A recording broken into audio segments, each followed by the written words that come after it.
Hello there, it's Cassie. Welcome back to my YouTube channel. Today I have an art journal page that I'm calling Dapper Kitty, and this is the stamp set. I did end up finding it, so I will have that link down below. Yeah, so it's kind of hard to find.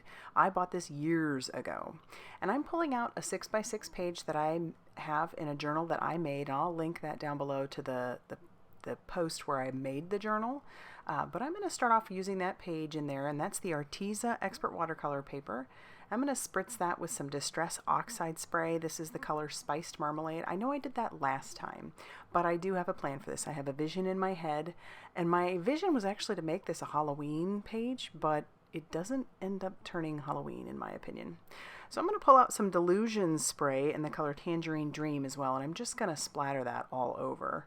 This is a lot darker orange or tangerine than I thought it was going to be after I put it on this color, but I end up liking how that looks. I'm just really trying to create a background here.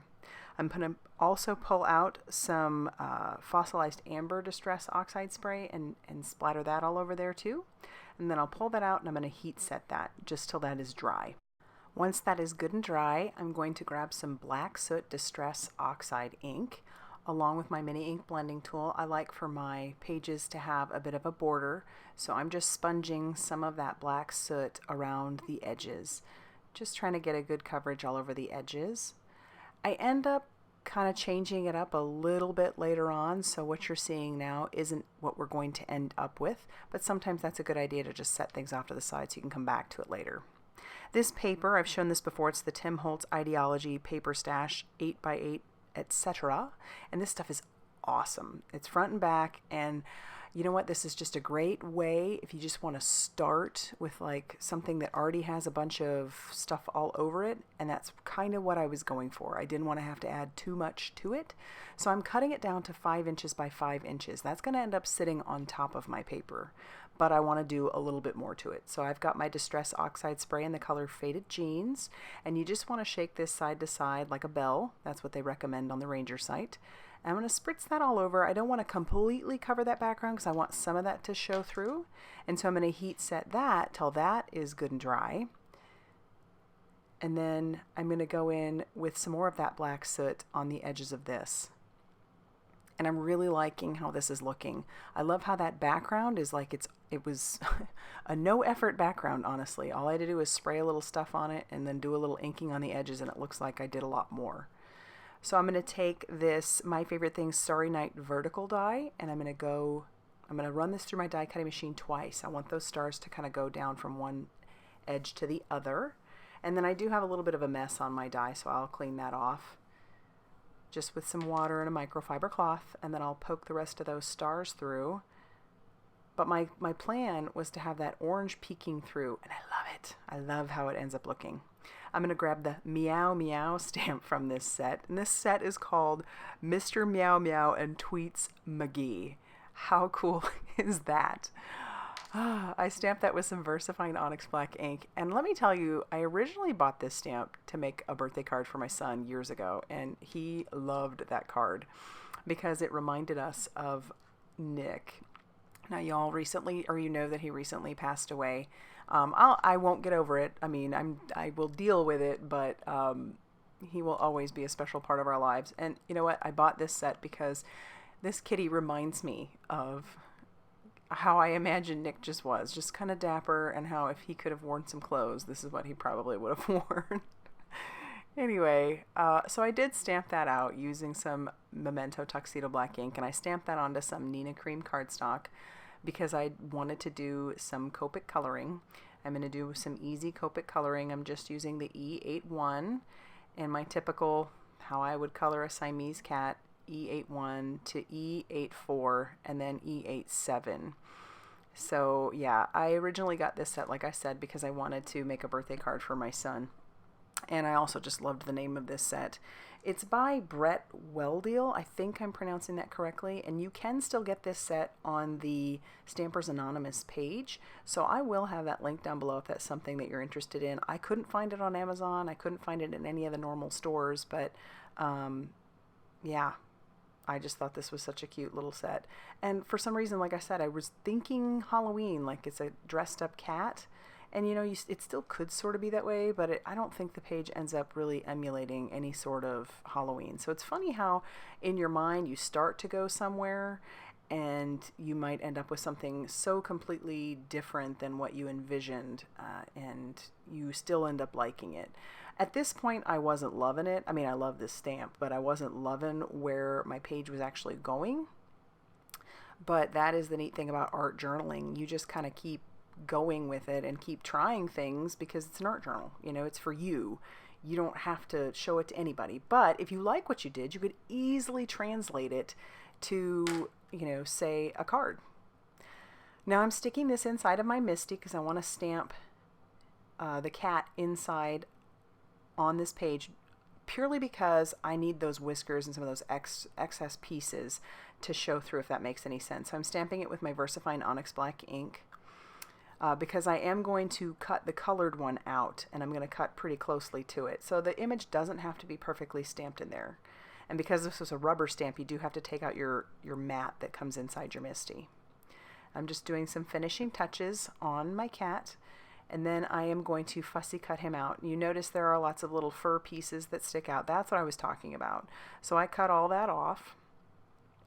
And, I even cut the part of his monocle off because I want him to be flush to the page. Or not flush to the page, but I don't want him to have a white border or anything like that, or a cream border in this case. I want it to just be him completely cut out. And so that is what I'm doing, just cutting around all of that. So you can kind of see that off to the side. And it's at this point that I realize that background is a little too bright orange, so I do take some ripe persimmon Distress Oxide and I bring that all around the edges. I still want that orange to be bright in the center because those stars are going to shine through, or it's going to look like the stars are shining through. And then I'm going to go over that a little bit more with some more of that black soot just to kind of bring that black back into the edges. And then I'll do it one more time with the ripe persimmon, just kind of softening those edges just a little bit more. And then it ends up kind of going where the direction I was thinking it was going to go. And clean off my glass mat, of course. And I'm sorry, I do miss getting the paper tack down. I just used some liquid glue and I put that all over the back and I tack that right down.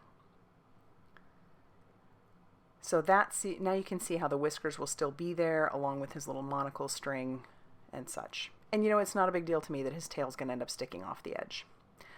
I have some cardboard from a box and I just kind of am tearing that, and I'm going to peel off the top layer. I want that corrugated part to show through just for a little bit of added texture to my page.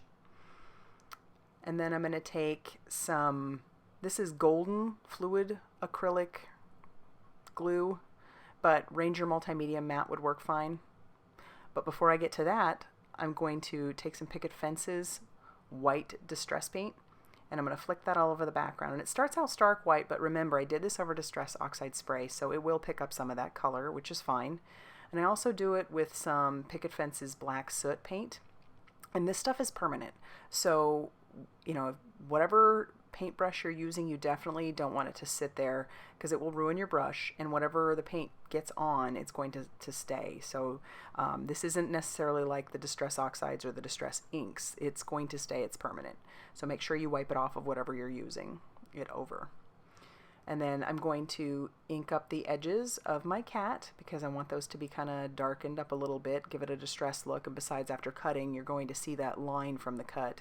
So, of the paper, the color of the paper. And so when he's ready to go, I'm actually going to start adhering the rest of my elements. So this is where I grab out my golden fluid acrylic glue, basically. And you wouldn't have to use something like this. You could just use a regular glue. But this stuff is nice because it does hold pretty well, and it's used pretty frequently in mixed media projects, typically. For people who do a lot of mixed media. It's a little bit more expensive, but I use it on some of my other mixed media projects that I do. And then I also grab out these tapes, and these are from the Tim Holtz Idea-ology DesignTape Materialize, and these are Halloween themed. So I'm just sticking down a couple of those pieces, and they're going to go over the top of the cat that I stamped down, but that's fine because I'm going to stick the other cat on top of it. And just going to use some of that black. And, because I've done a lot of stuff on top of this, the tape does have a bit of a hard time sticking, so I will pull out the glue again And then I'm just going to, you know, put it over the top of those just to kind of get those to stay. And I'll put it over the back a little bit more just to get it to stay.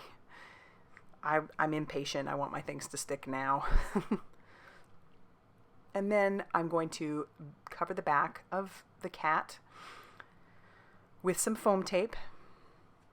I'm just going to call him Nick because this is how I envision him. So, yep, sticking that all over the back.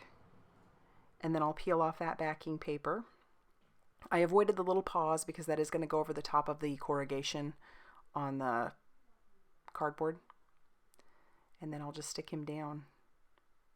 Isn't he cute? And I do grab a couple other pieces of foam tape, just some little small pieces for the top of the tail. And then I also take another little piece for the bird because I didn't put any behind the bird. So this does have a lot of texture and dimension. And so that's it. That is my page. Yeah, I end up liking how it turns out, and then it'll easily go right back into my little book, and I can save it for an idea for a card later or just to have it to look at. But if you liked this video, please hit the like button and subscribe if you haven't already done so. I always appreciate all the love you guys leave, all the sweet comments, the liking, the subscribing, the buying through my affiliate links. Honestly, you guys are just fantastic. So as always, guys, thank you so much for stopping by.